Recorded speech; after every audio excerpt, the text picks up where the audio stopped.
Tonight we bring you a story that's been unsolved now for 3.5 decades. Today marks the anniversary, 35 years since a Texas woman went missing and has since never been found. It's the case of Elizabeth Campbell. It stumped investigators and left the family pleading for answers. 6 News anchor Bailey Bates is live in studio tonight with details about this case that's gone cold. Lindsay, Chris, the family of Elizabeth Campbell never lost hope. Their effort to find Elizabeth started on this day 35 years ago, and it has never let up.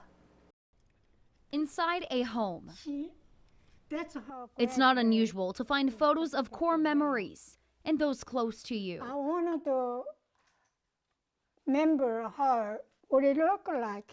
But for Samsoon Campbell, these photos are some of the only things she has left.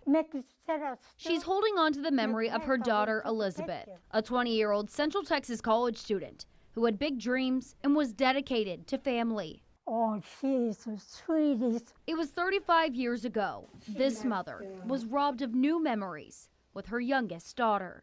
I miss so much every single day, 35 years. I'm thinking about why happened, why. Those are questions that investigators have not been able to answer. It's been painful, to be honest with you, just to see their pain.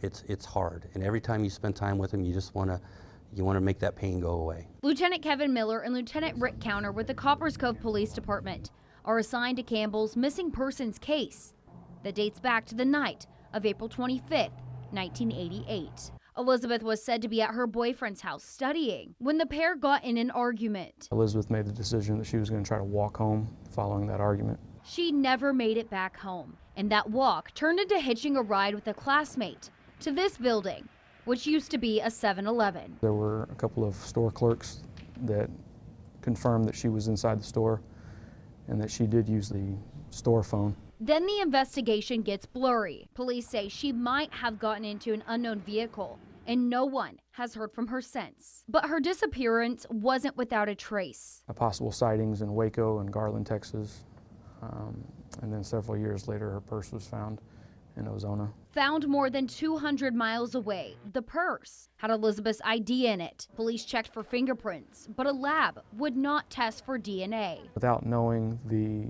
DNA belongs to the suspect, they would be just randomly entering unknown persons, and they refused to do that. Turning police back to the unknown. Is Elizabeth still around today? Was she killed or abducted? In the Colleen area, there was a problem with prostitution and potentially human trafficking. It was thought that maybe she was pulled into that somehow. Again, anytime someone is missing, there's a possibility that they left on their own, which was explored thoroughly and concluded that it's likely not the case.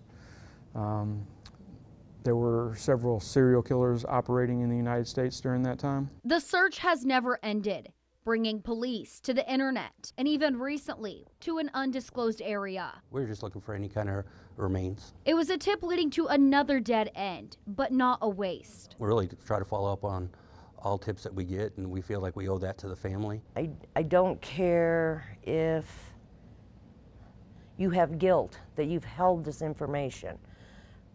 We're beyond that. I mean, it has been 35 years. All we want is for her to come home, one way or another. The search for answers driven by Carol Ann Hone and the rest of the Campbell family, sending and posting thousands of missing flyers all across the country. The Campbells refuse to give up. She didn't just vanish. She's out there. Somebody knows something. I believe that we'll find her.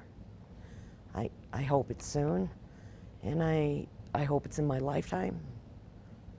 But I think she'll be found. And they'll be ready for when Elizabeth comes home, just like in Samsoon's dreams. I cried. So weird, she coming.